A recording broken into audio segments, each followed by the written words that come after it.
Hello, dear students. I am Prashanji Chakravarti.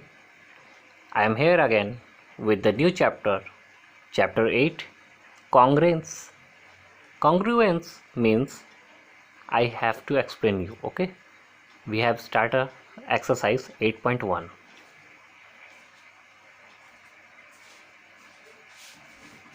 तो देखिए आज हम लोग पढ़ने वाले हैं कॉन्ग्रुएंस के बारे में। कॉन्ग्रुएंस मतलब होता है एक दूसरे के बराबर। समझ लीजिए ऐसा फिगर या शेप जो एक दूसरे के बिल्कुल बराबर हो। मान लीजिए जैसे मेरे ये हाथ, अगर ये हाथ और ये हाथ दो शेप्स हैं, इसको अगर हम लोग यूँ जोड़ते हैं तो दोनों आपस में क्या होंगे, बिल्कुल बराबर होंगे।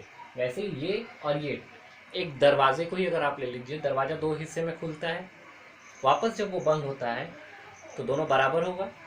तो यही है कॉन्ग्रुएंस का, ठीक है। तो हम लोग आज एक्सरसाइज 8.1 बना रहे हैं। चैप्टर 6 को हम लोग और चैप्टर 7 को हम लोग लेट से बनाएंगे, क्योंकि 7 के लिए आपका सामने होना ज़रूरी है, क्योंकि उसमें हम लोग को मेज़रमेंट की ज़रूरत है, जो हम लोग मेज़रमेंट अभी नहीं कर सकते, इसलिए हम लोग चैप्टर 7 को अभी ड्रॉप कर रहे हैं। कुछ दिन के बाद हम लोग उसको चैप्टर 7 को एक बेटर तरीके से प्रेजेंट करेंगे, ठीक है। अभी तो फिलहाल हम लोग चैप्टर 8.1 से स्टार्ट कर रहे हैं। अब 8.1 में आप लोग फेयर में 8.1 पहले कर लीजिएगा, इसके बाद हम लोग 6 और फिर 9 को करेंगे, फिर कुछ दिनों के बाद फिर 7 को भी करेंगे, ठीक है। तो लेट्स स्टार्ट। टॉपिक है यहाँ पर, if triangle ABC equal than equal congruent equal than triangle XYZ। अब देखिए आप, ये दोनों जो ट्राइंगल है ये आपस में इक्वल है, ठीक है। अब इसको अगर हम लोग जोड़ेंगे तो ये आपस में कॉन्ग्रुएंट होगा। अगर एंगल A यहाँ पर बन रहा है तो इसके ठीक सामने वाले का एंगल कौन सा है, आप बताइए। तो इसका एंगल कौन सा है, X। तो आप लोग यहाँ पर लिखेंगे एंगल X पहले वाले में। सेकेंड, अगर एंगल Y को हम लोग ले रहे हैं तो एंगल Y का जस्ट ऑपोजिट एंगल यानी सामने कॉन्ग्रुएंट एंगल में क्या है, कॉन्ग्रुएंस में B। तो आप यहाँ पर लिख सकते हैं एंगल B को, ठीक है। इसके बाद यहाँ पर दिया हुआ है एंगल Z, यहाँ पर एंगल Z है तो इसका कौन सा कोना मिलेगा हम लोग को, एंगल C का। तो एंगल C हम लोग यहाँ पर भर सकते हैं, तो एंगल C। इसके बाद यहाँ पर AB दिया हुआ है, मतलब A से B, तो यहाँ का जस्ट कॉन्ग्रुएंस क्या होगा, X और Y।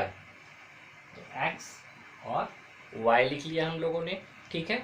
फिर इसके बाद जैसे Y और Z है, Y और Z, वैसे ही इसके सामने क्या होगा, B और C। B और C लिख लिया हम लोगों ने, ठीक है।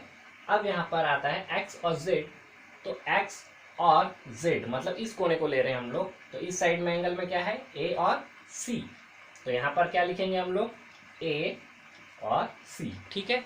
तो फर्स्ट में होगा एंगल X, सेकंड में एंगल B, थर्ड में होगा एंगल C, इसके बाद होगा XY, उसके बाद होगा BC, और लास्ट में क्या होगा, A एंड C, ठीक है। अब मैं दूसरा डायग्राम बना रहा हूँ, आप लोग उसको देखिए।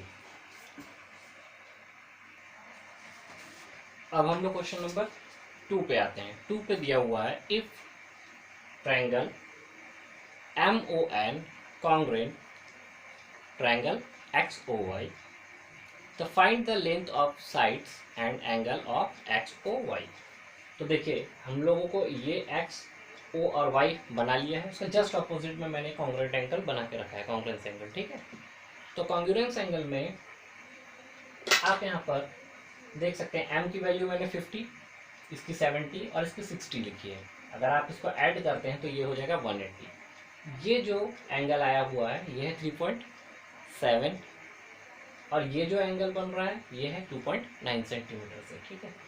तो angle XOY equal than angle MON, XOY MON congruence है, आपस में मिल रहा है, जुड़ा हुआ है। कोरस्पॉन्डिंग एंगल्स ऑफ कॉन्ग्रुएंट, अगर हम लोग ये कोरस्पॉन्डिंगली जोड़ रहे हैं तो एंगल XOY इक्वल देन कितना हो जाता है, 70 degree. XOY equal than 70 degree इसलिए हो रहा है क्योंकि देखिए यहाँ पर ये 70 डिग्री है, तो ये भी कितना हो जाएगा, 70 डिग्री का, ठीक है। अब हम लोग OYX मतलब OY और X को लेते हैं, इसके जस्ट कॉन्ग्रुएंट में क्या हो जाएगा, एन और M, O X Y O N M, ठीक है। इसका कितना हो जाएगा, अब ये अगर 60 डिग्री का बनता है तो ये भी कितने डिग्री का बन जाएगा, 60 डिग्री का, ठीक है। तो हम लोग ओ एक्स वाई को अगर लेते हैं तो ओ एक्स और वाई, तो ये 60 डिग्री का है, तो ये भी कितने का होगा, 60 डिग्री का हो जाएगा, ठीक है।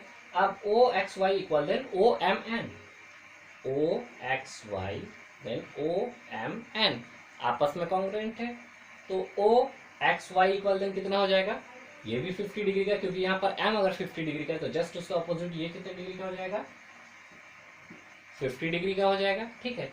अब मैं इसको थोड़ा सा इरेज कर रहा हूँ और इसके बाद हम लोग इसके आगे का जो बचा हुआ है उसको कंप्लीट करते हैं, ठीक है। अब इसके बाद हम लोग ने जहाँ पर यहाँ पे छोड़ा था कि O X angle O X Y equal then 50 degree, उसके बाद हम लोग आगे आते हैं m और n equal than X Y, जितना m से n है इतना ही x और y भी इक्वल होगा। अगर एम एन और एक्स वाई दोनों मिला के 4.5 सेंटीमीटर का टोटल होता है, ठीक है, तो ओ वाई से ओ एन की दूरी कितनी होगी, तो ओ से वाई और ओ से एन दोनों में कितना हो जाएगा, 2.9 सेंटीमीटर का, ठीक है। तो O X equal then O M, O से एक्स जितना है उतना ही ओ से एम है, तो ये कितने डिस्टेंस की हो जाएगी, 3.7 सेंटीमीटर की, ठीक है। तो ये हमारा आ गया आंसर, आप इसको पूरा कंप्लीटली नोट डाउन कर लीजिएगा, ठीक है। अब हम लोग क्वेश्चन नंबर 3 को बनाते हैं। अब हम लोगों ने चैप्टर में क्वेश्चन नंबर 3 का दोनों डायग्राम बना लिया है, ठीक है। तो क्वेश्चन है कि if triangle ABC congruent PQR then is the following statement and true and false. अब हम लोग स्टेटमेंट को देखते हैं ट्रू है या फॉल्स है। तो फर्स्ट क्वेश्चन में दिया हुआ है इसका कि ट्रायंगल ABC कॉन्ग्रुएंट PQR, तो ABC PQR आपस में बिल्कुल बिल्कुल सेम है, क्योंकि यही ट्रायंगल को हम लोगों ने इसको तिरछा बना दिया है, ठीक है, इसको रोटेट कर दिया है, तो ये बिल्कुल सेम टू सेम एंगल है, इसलिए यहाँ पर क्या हो जाएगा, फर्स्ट का हमारा आंसर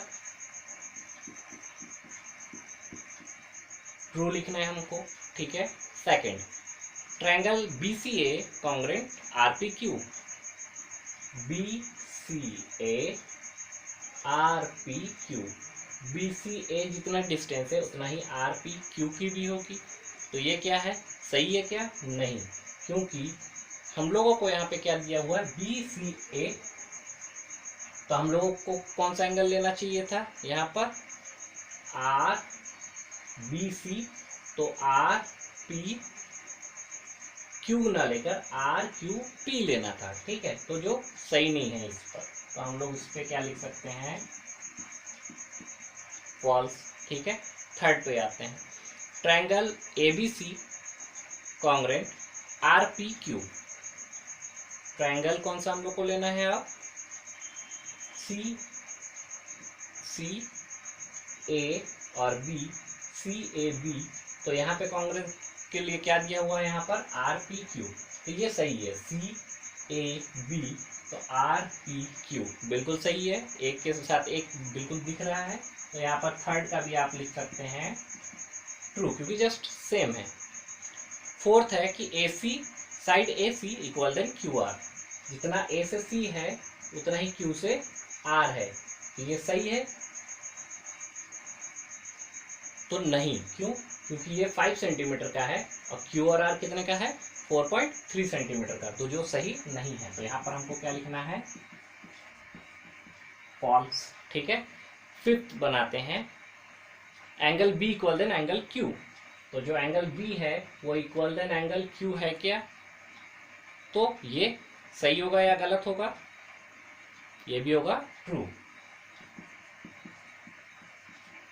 ठीक है। फिर एंगल हम लोग देख सकते हैं PQR कॉन्ग्रुएंट ACB, PQR और कॉन्ग्रुएंट में हमको क्या देखना है, ACB, तो सही है, PQR ACB कॉन्ग्रुएंट बन रहा है, क्योंकि हम लोगों ने ऐसा ट्विस्ट किया हुआ है, इसको ऐसा टेढ़ा जब हम लोगों ने रोटेट किया, जब इसको सीधा करेंगे तो सेम यही आएगा, तो ये क्या हो जाएगा, ट्रू। और जो हमारा लास्ट क्वेश्चन है कि angle P equal than angle C, तो angle P equal than angle C, तो ये क्या है, फॉल्स, क्योंकि इसका एंगल A होना चाहिए था, ठीक है, तो ये है फॉल्स, ठीक है। तो आज इसी के साथ हम लोग एक्सरसाइज 8.1 कंप्लीट कर रहे हैं। अब हम लोग नेक्स्ट क्लास कल हो सकता है जब लें, तो उस पर हम लोग एक्सरसाइज 8.2 पर बनाना स्टार्ट करेंगे, और 8.2 तक 8.1 की आप कॉपीज में आज नोट डाउन कर लीजिएगा इस वीडियोस को देखकर, ठीक है। अगर किसी को कोई प्रॉब्लम होगी तो वो मुझे मैसेज भी कर सकते हैं पर्सनली भी, ठीक है। तो घरों में रहें, सुरक्षित रहें, stay home, stay safe and good bye.